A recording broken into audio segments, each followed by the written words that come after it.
But not only that we ourselves are actually committed to be here as well. And they're two crucial components, I think, for me in this whole program.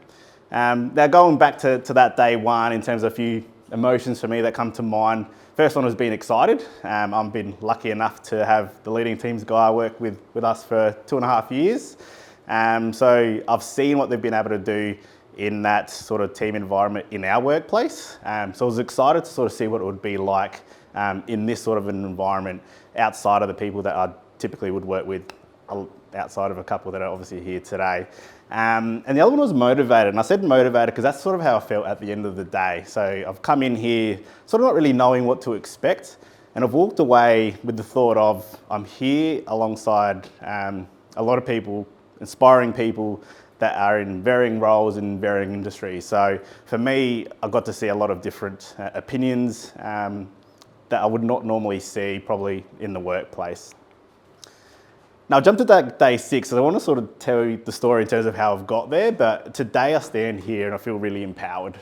Empowered because of all the things that we've learned along the way, empowered and almost inspired from seeing everyone else here and sort of how far they've come along in that journey. So I'll sort of come back to that. In terms of highlights and learnings, for me, these are sort of some of the key things that have stood out. So I've already touched on it a little bit before in terms of the reflection piece.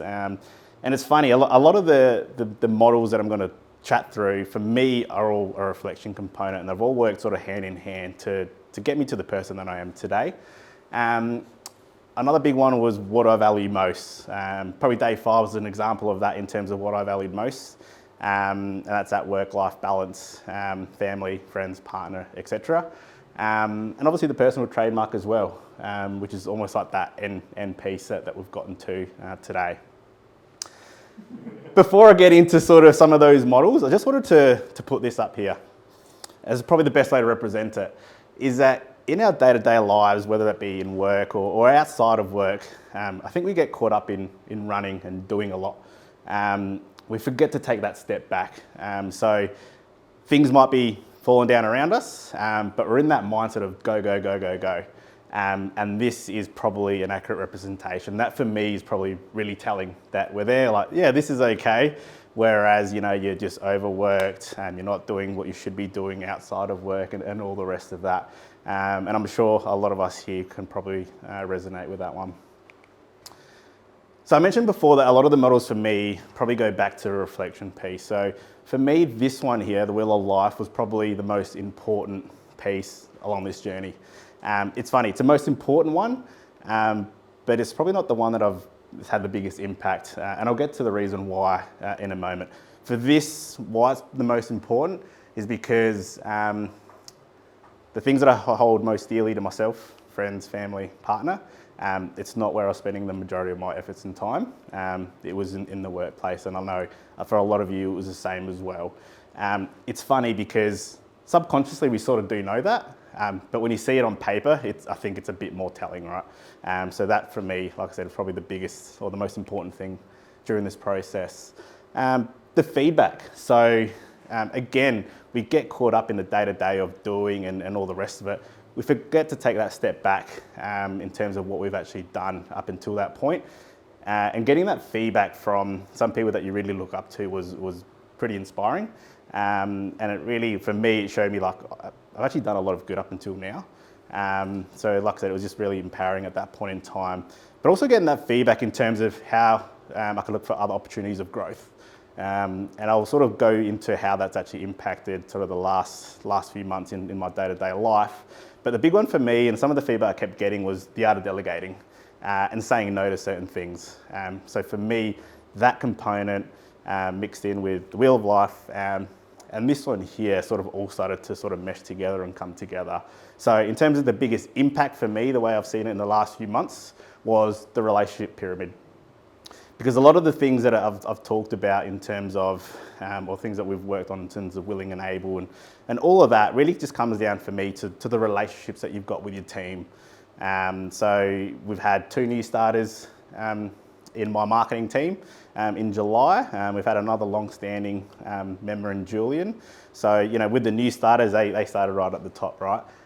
Julian was down here. So the two new starters, I weren't even on here because I hadn't started yet when we actually went through this model. But very quickly, I got to see firsthand the importance of those relationships. It wasn't until 2 months in when I first had those conversations with Laura and Georgie, and that's where I could see that I wasn't actually getting the feedback from them of what I should have been getting, and that's because of this, because they were probably in the stuff and things. I really needed to move them down that funnel.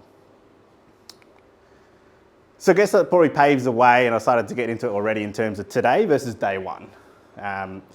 And probably the perfect example of how all those models have come together just since doing leading teams is that exact example of Laura and Georgie coming in. So for me, I knew really early on that I had to spend that time, that one-on-one time, and really get to know them a lot more, so they could get that, or I could build that relationship to them, get that feedback. And it all comes down to having a high-performing team, right? So that's almost look at it as step one. The next component of that is then making sure that the whole team is actually gelling together as well. Julian probably has a different personality as opposed to Laura and Georgie, and there was that bit of animosity early on. For me as a leader, I had to solve that issue. I had to sit down with each of them to really get them to understand sort of how they fit into the team, and actually getting their perspective in terms of how they thought things should go.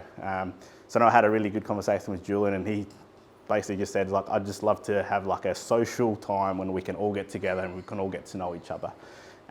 So from where it started, there was a lot of animosity. I was having conversations with the girls in terms of like, this isn't working. To fast forward to today, they've got their own meetings every week that they go and they get together. They're getting projects done themselves. So it's enabled me as well to actually delegate some more projects to them. Because thinking back to that feedback and the opportunities that I had, was that I had to delegate, I had to say no to certain things. For a long, long time, I've taken a lot of ownership of that and put a lot of that pressure on myself, which was impacting my work-life balance. So that's probably the story in terms of day one to here.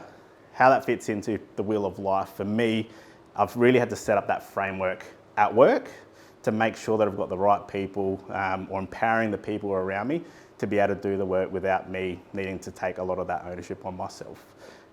So that's why I mentioned before that relationship period for me has had the biggest impact, because I've been able to move them down, but it's actually going to pave the way for me to able to, positively impact the wheel of life where it was previously to where I want it to be. I haven't won there yet. I'm far off it, but I can see that the light is getting nearer. So in terms of my applied learnings, I've bucketed these all up together, because in order for me to move those, my team members down that relationship pyramid, I really viewed the DISC profile. So even the example with Julian, I'm a peacock. I'd probably classify Julian as an owl. Initially, we had a pretty good relationship, but it wasn't great. So I'd feel comfortable in saying he's now at the bottom of that pyramid. And the prime example being, it would have been about 4 weeks ago when he's put his arm around me and say, I really value your friendship. Thank you so much. I think you're one of my best mates, and I'd love to catch up more so with you. That was pretty humbling for me. It's not why I do it, but it's amazing that it had that sort of outcome. The reflection and the feedback piece as well. Again, it was pivotal. So it was good to sort of take that step back instead of being in that go, go, go, and probably being a bit overworked and overwhelmed with things, taking that step back and going, wow, I've done some pretty amazing things, but now let's put in some steps to get even better again. The wheel of life. So I mentioned this sort of has probably led into the wheel of life for me. So from here on, it's really about focusing on the things that I hold most valuable to me, and that's my family, friends, and my partner. So I feel like I've gotten the work component in a really good space now, where I can really sort of launch off into really getting that balance the way that it should be. And that's obviously all led into the personal trademark. And the big one with that is, what do I want to be remembered for? So I know I spoke about it probably with Julian in the last session. The one that I had probably wasn't fitting enough in terms of what I valued most. Now this isn't set, but I think for me it makes a lot of sense. And that's empowering others by leading by example. So I get a lot of enjoyment by seeing others succeed, but I can't expect them to do that. Well, it's not even an expectation. I can't get them to understand that if I can't even do it myself. So I talk about that work-life balance. I mentioned how important that is to me. If I can't do that, then I can't expect someone else is going to do that as well. And that's just one example of how I think this will be fitting in my day-to-day life, both in work and outside of work as well. So I guess for me, the journey continues. And I think back, I've sort of talked about day one versus now. I think Lawrence identified it too, is that I've come into this, it's about creating a high-performing team. But ultimately, it's about being just a better person in general. And I think that's probably been my biggest takeaway. I walk away with a lot of memories, a lot of great tools to continue to grow, but inspired as well just from seeing everyone else in terms of their journey and how they've progressed in their life. So I guess I'd just like to take this opportunity to thank each and all of you for being so vulnerable. I've loved being on this journey, and hopefully it won't be the last that we'll be seeing of each other. Thanks.